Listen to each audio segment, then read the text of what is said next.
What's good, anybody out there? This is your friendly Crimson Stain, and today the video is going to be on ranking the cannibal movies in my video collection. This is an infamous genre, and it's one people usually look down upon with disdain, or they make some big academic to-do about it. But today we're just going to rank them as a movie fan, just as are they cool to watch as fun entertainment.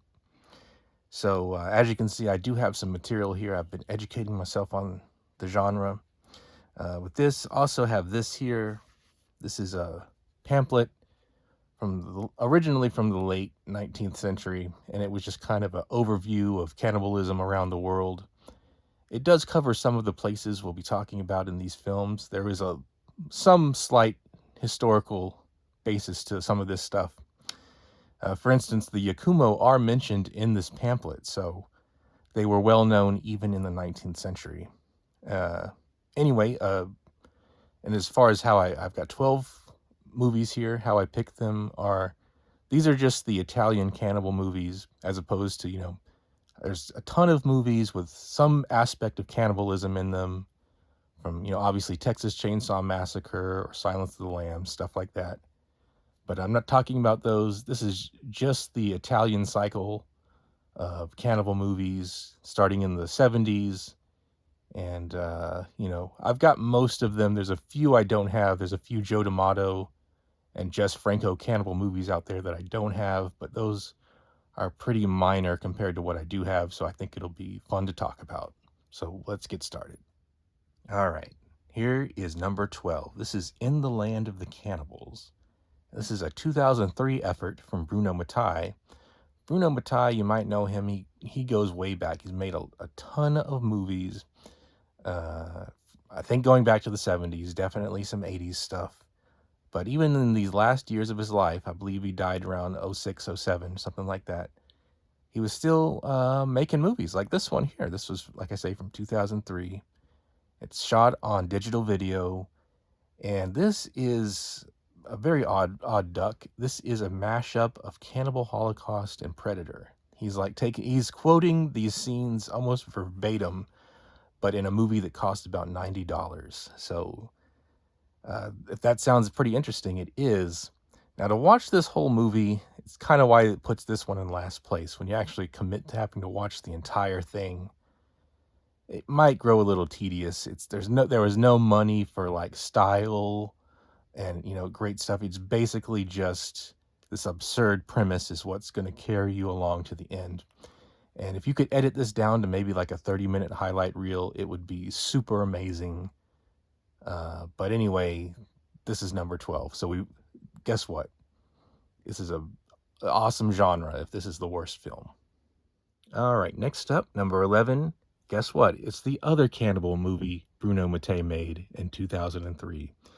This one is Mondo Cannibal, and this one is almost, I'd like to say it's a straight remake of Cannibal Holocaust. It's a little bit tweaked up for 2003 sensibilities again, in that Neil Breen digital video kind of style, with no money, but it is pretty cool. It definitely, I would say it even focuses more on the greedy, evil TV executives who have been relocated to Hong Kong in this version.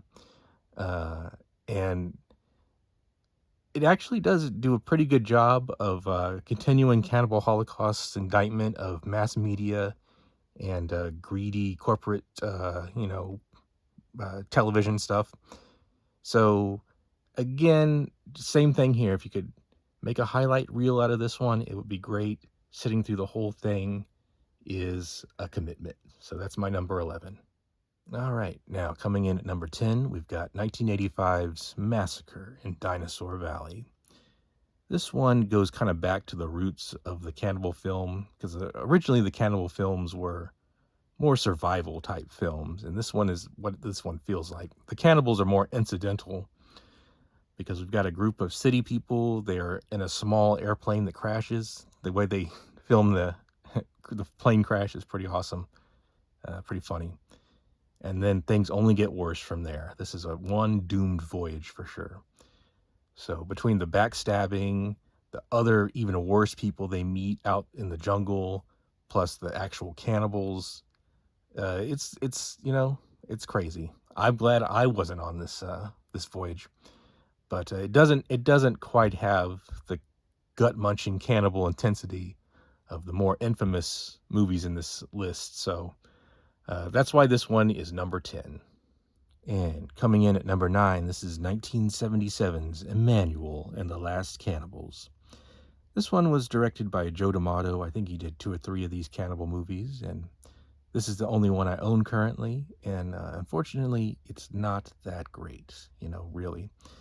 It's a strange mixture of softcore porn and cannibals, which is not that appetizing, it turns out. I didn't think it really worked that well. But I have to give it up to this movie. It was super influential. It really drove there had only been a couple cannibal movies up to this point, and they were more, like I say, survival type movies.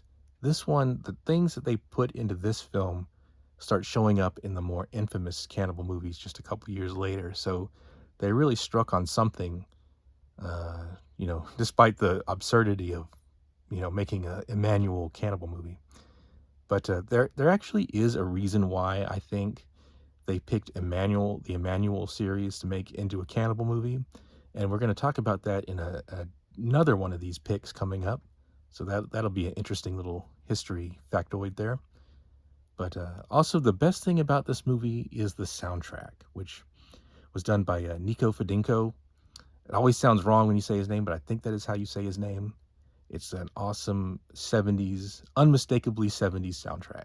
It's just super great. So Severin knew what they were doing when they put this movie out and included the CD of the soundtrack with it. All right, up next we've got Sergio Martino's Slave of the Cannibal God. This film is, as you can see, this is my Code Red Blu-ray. Severin has put out a 4K of it, but I don't have it yet. But this one is a pretty good movie.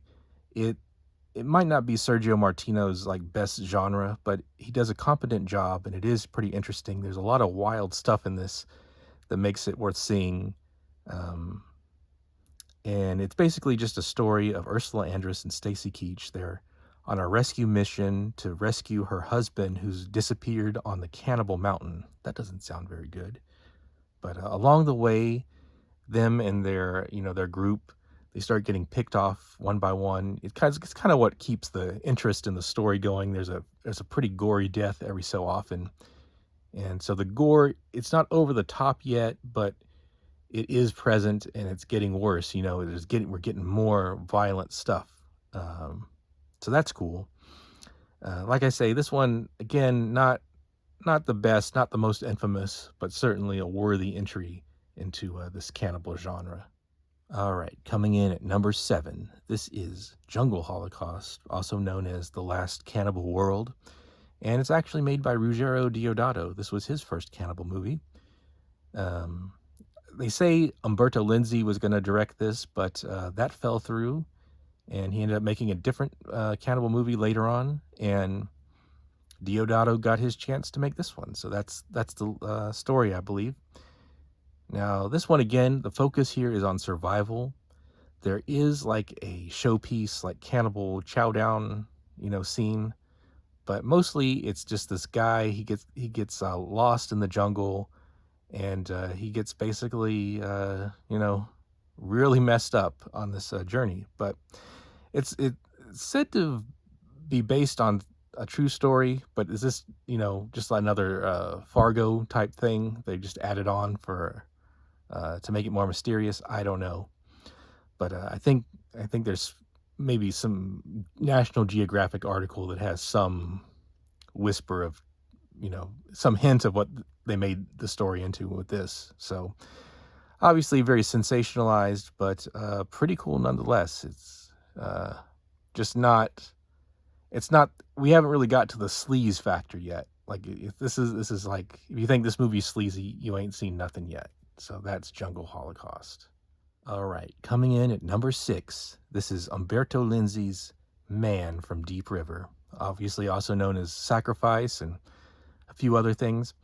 This one is a great film on its own. If they never made another cannibal movie, and this would still be a worthy standalone picture. But of course, it stands at the beginning of this awesome cycle. And what it is it's not so much, again, the focus isn't on the cannibals. It's a survival movie with Ivan Rasimov as a world-weary Western traveler. He gets into some trouble and has to go into hiding, and he gets abducted by this tribe. And so, really, what it is, it's a captivity narrative, and actually kind of an Anne Prim like manifesto, kind of really, because as he learns to the ways of the tribe, he's more accepted by the tribe, and there's all these little you know survival lessons he has to learn and everything like that. I won't give too much of it away. Just a good film. I would definitely encourage everyone to see this, not for the cannibal aspects, but just because it is a good movie. And I believe A Man Called Horse was the inspiration. So they're basically transporting, American Indian captivity narrative over into this jungle adventure survival story. That's really what the basis of it was and got started. And to bring back the Emmanuel thing, it's Umberto Lenzi has said this in at least two interviews that I've seen, that the woman who wrote the novel Emmanuel, or at least her and her husband wrote the novel. It was like a semi-autobiographical novel, Emmanuel, that got the whole Emmanuel series started. Well, she had also written about cannibals in like Burma and Thailand, like along that border. So that's where they got the cannibal stuff to put into this movie, you see, and combined with the captivity narrative. And so I think that's why they made Emmanuel and the Last Cannibals, because that's where they got the original material from, because she had apparently written about that. So that's just an interesting little fact that'll... All right, coming in at number 5 is 1980's Eaten Alive. This one was written and directed by Umberto Lenzi, who of course had done the first cannibal movie in this cycle. And since then, there have been a lot of other cannibal movies that came along, kind of upped the crazy factor, and that was perfectly all right with Umberto Lenzi, because he knows how to do crazy. And I think he wanted to make another cannibal jungle type movie because he'd been reading about Jonestown when it happened in '78, and he incorporates like a Jonestown plot into the cannibal narrative. And it also has like a prologue in New York City, and you know how Italian horror does the city. It's just always over the top, really cool shots on the street, but they also have like this bizarre, like, crime underworld they kind of get into a little bit. And so it all revolves around this rich woman who her sister has been brainwashed by this Jonestown cult. So she goes to try to rescue her in New Guinea, where they've set up their little Jonestown. And she's got to get Robert Kerman to help her. And of course, he's in a couple other movies we'll be talking about later on, but this has a great cast: Robert Kerman, Janet Agren, Mimi Lay, and Ivan Razumov. So it's very familiar, very homey for fans of Italian horror, but perhaps not seen as much as, the Fulci or Sergio Martino Giallos and things. So this is a great one just to start off with. And it's very offensive, too. I can't stress enough how enjoyably offensive this one is. So check out Eaten Alive if you haven't. Oh, and Severin has put out a 4K of this since then, but I haven't got it yet. Coming in at number 4, we've got John Saxon in 1980's Cannibal Apocalypse. This one is probably the most unique film on this list, because in all the other ones, it's kind of about Westerners going to cannibal land, whereas in this one, we get kind of the reverse. And it is kind of a playoff on Apocalypse Now, which I guess is why they chose this title. John Saxon is a returning Vietnam vet. He had rescued some of his men during the war, but they came back with like this cannibal sickness. They describe it in the movie as a biological mutation due to a psychic alteration. But whatever the rationale is, it's just a chance for people to be eating people and shit. And it's just a very over the top plot as they go from being some of these guys being institutionalized. They have to break out, kind of like how they had to break out of the prison in Vietnam. So there's kind of like symbolic parallels there. But the plot line is just over the top amazing. You've got like this hard nosed cop trying to track him down. You've got one of the guys, one of the men is Giovanni Lombardo Radici. One of his best roles. All of his roles are pretty great, though. It's hard to pick, but this one is an exceptional one. And his character's name is Charles Bukowski. Totally caught that. And they just have some outrageous plot points. There's, there's some sleaziness to it. The cannibals have a street fight with some lumpenproles. So this is going to be one of my favorite movies. It's just completely excellent in every way, just about. And of course, John Saxon's the man. He's great. And this is the Kino Lorber Blu-ray. They have put it out on 4K since then, so that's just one of the millions of 4Ks I need to upgrade to. But just so you know, that one's out there. And at number 3, we've got yet another movie from 1980. This one's Zombie Holocaust. And of course, it combines zombies and cannibals. We're getting best of both worlds here. Some people like to put this movie down. I say don't listen to them. This is a top 3 cannibal movie for sure. And it has a completely bonkers plot line. Again, we're starting off in the city. We've got some really funny stuff going on in this hospital. And I think they go on this quest just as a search for knowledge, just as a search for this cannibal tribe that is supposedly extinct. And it's, again, kind of like Emmanuel on The Last Cannibals. It's just a kind of a regurgitation of everything that had come before, but in just a completely bonkers presentation. It has so many interesting plot points, cool like special effects, gore, funny characters. The kills are pretty well punctuated, I think, throughout the film. It's not boring. It has like these bizarre coincidences and things in there. It's just really funny. And obviously, like I say, it was made kind of as a combination of Zombie 2 and Cannibal Holocaust, but I think the Emmanuel and Last Cannibals had a lot of influence on it as well. Now, this is the Shriek Show Blu-ray, and it's very outdated. Severin's put out both of their Blu-ray and a 4K of this as Dr. Butcher. I've never seen that cut. But Dr. Butcher is basically this film with a few other things that an American distributor added into it when they put on this film. So I'm very interested to see that at some point. But I love this original masterpiece here, Zombie Holocaust. Now, as you might have detected, the top 2 are going to come down to the 2 most infamous cannibal movies. And sure enough, those are the ones that I picked. But the question is, in which order? So, without further ado, here's the number 2 cannibal film. There it is. That's right. My number 2 is Cannibal Ferox. I went with Cannibal Ferox at number 2, also known as Make Them Die Slowly. This was the first cannibal movie I ever saw, and it really hooked me right away. It's such an over-the-top, bonkers movie. It's violent, sleazy, it's a big bowl of wrong, but it also has this kind of strange intellectual message to it, and I don't know what it is.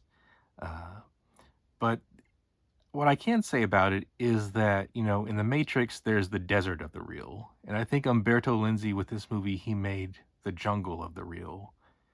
It's about again a academic Westerner going to South America to disprove cannibals exist. And guess what happens?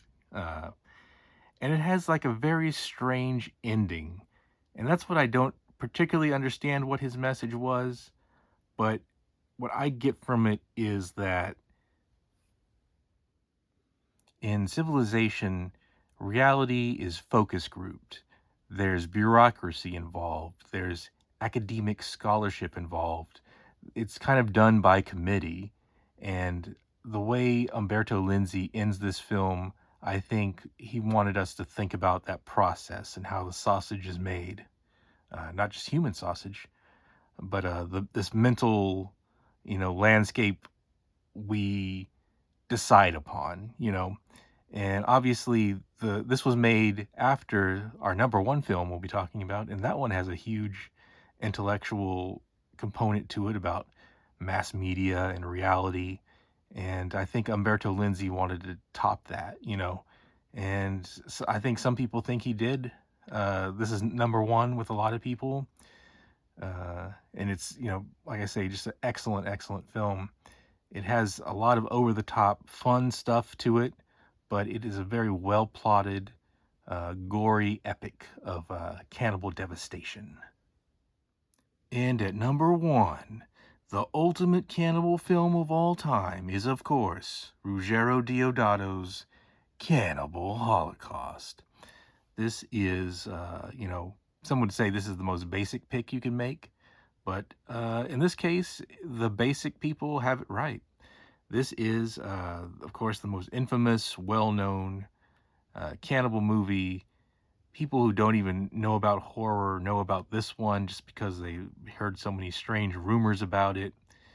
And it just is very divisive, But at the same time, it's also beloved. If such a thing can be beloved, this is a beloved horror cannibal film. It's, obviously regarded as kind of the godfather of found footage. It's very meta. It has politics and, a dissection of mass media in it, but it is, of course, just a good film. You can be totally retarded and still love this movie, uh, as I well prove. This one is regarded as the one that goes all the way. And that's a quote from Chaz Ballin, the pioneering horror critic. And of course, he's very correct about this. This film is about a very evil documentary filmmaker who goes to all these foreign locations and makes all these like false narratives, uh, inhumanely made at the same time.